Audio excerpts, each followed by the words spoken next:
We're on. We're here once again with Tom Novak of Novak Weather to talk about what's going on with the storm that's really on the doorstep, the much anticipated storm. Tom, as people following the Minnesota Forecaster blog are noting, there's a lot of people that are getting panicky and wondering what's going on with this. So I guess the first question is, the way things look right now versus what you were thinking, is there any difference, or how would you assess the situation? Well, it's snowing gangbusters in South Dakota, and now snowing at a real good clip in southern Minnesota, especially along the I-90 corridor. That snow is, of course, creeping up towards and into the Twin Cities metro as we speak. The storm has been delayed, or at least the snowfall from the storm has been delayed. A lot of that has to do with dry air that's in place. It's not air traffic control, right? Nope, not air traffic control. When I hear delays about things, that's what I'm thinking. But the good news is that at least flights are still getting in the Twin Cities metro. Yeah. That's going to probably change this evening as the snow starts to come down a little bit heavier. I'm sure there'll be flight delays. But no, it has nothing to do with that, Bill. It has everything to do with this extremely bitter cold Arctic air that is pressing south now into Minnesota. And then, of course, once the system goes by tomorrow, that Arctic air is going to really flow in. But that Arctic air is dry. So we need to overcome that dry atmosphere, and it takes time. It has taken a little bit longer than I had thought. I figured it would be snowing at a good clip in the Twin Cities by 3 o'clock, so right about now. But instead, it's still, the atmosphere is trying to moisten up. And we'll show everybody that in the radar summary.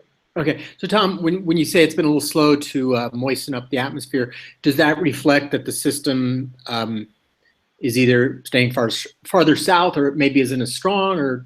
No, I mean, I don't think, I guess it could be said that maybe the system is not as strong, maybe not as much low-level moisture flowing north, advection coming north. That could be said. But once again, it's snowing gangbusters in South Dakota, and that stuff is moving northeast, which we will show everybody. So I just think it's being delayed. But with that being said, if we have an hour or two less of snowfall, that could cut our totals by 1 inch to 2 inches. So, and you'll see, we'll show the latest snowfall expectations. You'll see I've cut my totals just a little bit, but I'm still expecting a healthy snowfall. Okay, and you're still expecting a snow that would reach the warning criteria? Yep, warning criteria, it should. That would be 6 inches over a 12-hour period. I can't imagine us not getting 6 inches in the Twin Cities. I think it's going to be close, but I do think we're going to reach that figure at MSP International. So, and are you adding in the snow from this morning, last night? I'm not, but if I recall, I didn't see MSP International getting much more than a ½ inch or inch. Now, there were some areas, Bill, that received 1 inch to 2 inches. So those are the areas that, when all is said and done, may get 8 to 10 inches. But that snow today or this morning was spotty. Some areas got 1 to 2 inches. Some areas were less than 1 inch. So I'm really not I'm not factoring that in with my next snow totals. So keep that in mind. Okay. So anyway, Bill, here's the jet stream, and this is why I'm still very confident that we're going to get a healthy snow over the next 12 to 24 hours. It's because we have a coupled jet structure. What that means, Bill, is that we have strong winds coming in from Southern California, which is right here. We've got another strong jet streak north of Minnesota right here. In between is a coupled atmosphere. We're in between the two jets, and that's a great spot for a storm to develop and for overrunning of warm air to occur over a cold dome of air. I mean, everything is in place from an upper level jet structure to support snow, and that structure stays in place through tomorrow morning. Now, this is tomorrow morning. We still have a couple jet structure, but it's starting to move off to the east. So, in theory, Bill, snow should end by about noon over all of southern Minnesota and western Wisconsin as that jet stream really strengthens tomorrow and pulls down very cold Arctic air. But also, Bill, what I wanted to show you is that we have a baroclinic leaf in place. There's a new term for you. Yeah. But anyway, this ridge. So would you ever say to somebody, be like a tree and become a baroclinic leaf? No. That's really bad. Let's get back on. People get what they pay for, right? Well, hey, the money that you're making with these videos, Bill, this is what we expect out of you. Anyway, Yeah, so there's what looks to be like a ridge structure here in the atmosphere where the jet is kind of bouncing north, or at least it's veering north here. That looks like the side of a leaf, right? So this is a baroclinic leaf, and we can also see that if we look at our temperatures at 850 millibars, Bill, you see right here, which would be Saturday morning, you see this? This looks very similar to that jet stream structure, where we've got warm air surging north and creating a leaf-type structure in our atmosphere. What this all means, Bill, is that we have warm air that's trying to surge up and over a cold dome of air, and that is a perfect recipe for snow, and that's why hardly anybody that I know of is backing off on their snow totals. I think most outlets are still saying 6 to 8 inches of snow, and I guess that won't change because this atmospheric pattern is in place, which is good. The satellite loop shows the same thing, Bill. This is the infrared satellite loop.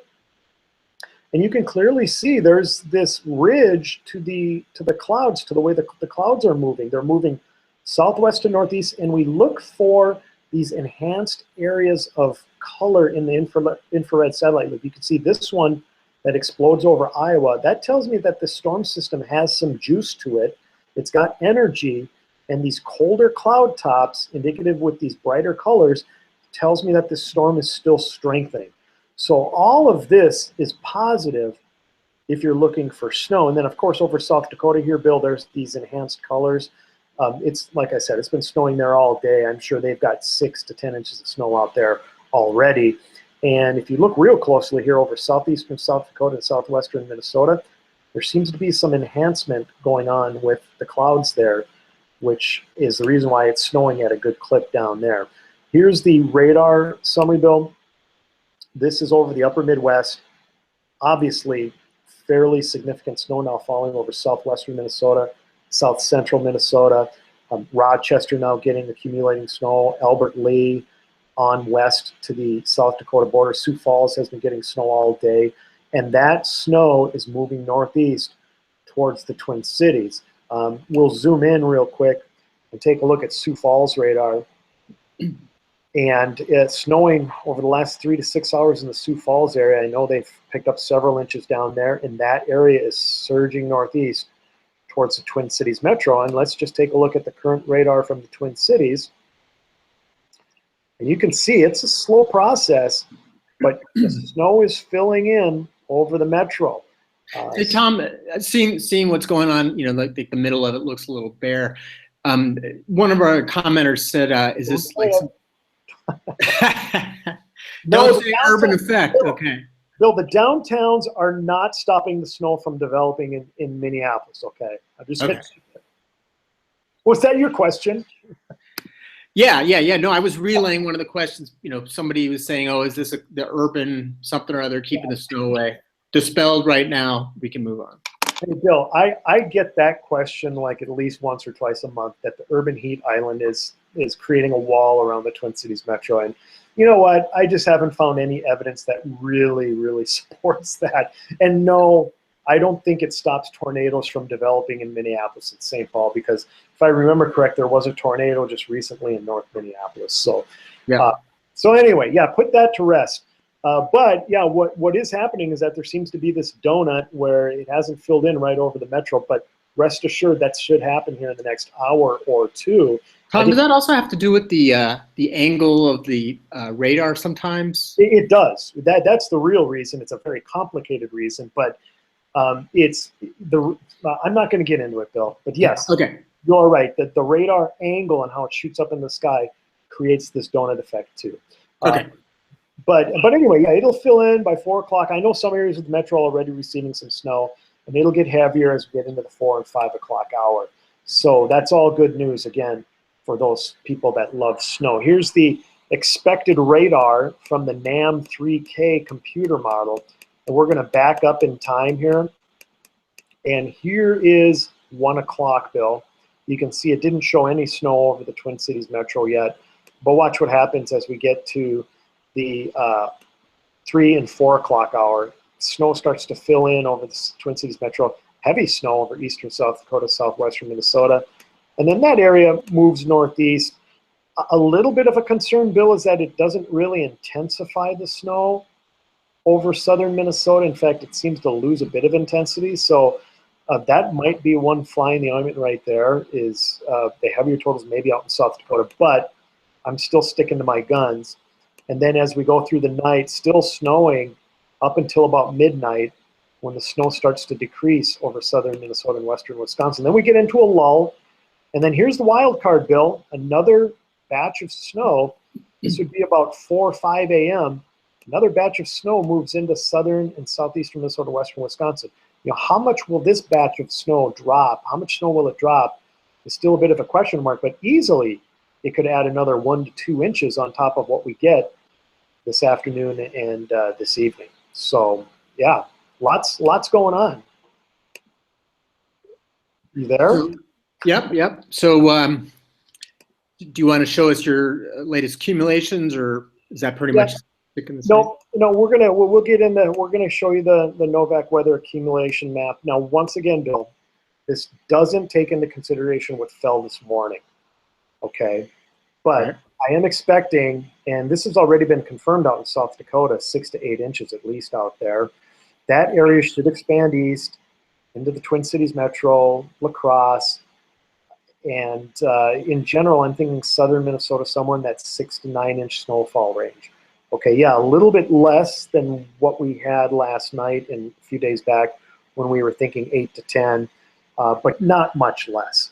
And then I still believe a bullseye for snow, maybe up to a foot, maybe in excess of a foot over portions of central Wisconsin. So you go from Eau Claire and La Crosse on east. I think that's where the bullseye is going to be, rather than over southern Minnesota. Okay. So it looks like generally in the big picture things haven't changed. Maybe a little bit of shaving down, but nothing major. So so if some of the commenters grow increasingly wary if the snow does not come, should we provide your address so they can talk to you in person? Well, believe me, I know on Facebook I'll catch some heat, and we'll catch heat on the Minnesota Forecaster page. But listen, this is going to be a plowable snow. It's going to likely accumulate up to 6 inches in the metro, maybe some places even more. That's a real healthy snow, if you ask me. Okay. Anything else, Tom? That's it, buddy. All right. Well, enjoy shoveling. All right. Take care, Bill. And, hopefully you're only having to shovel snow. Yes. All right. Yeah, buddy. Thanks, Tom.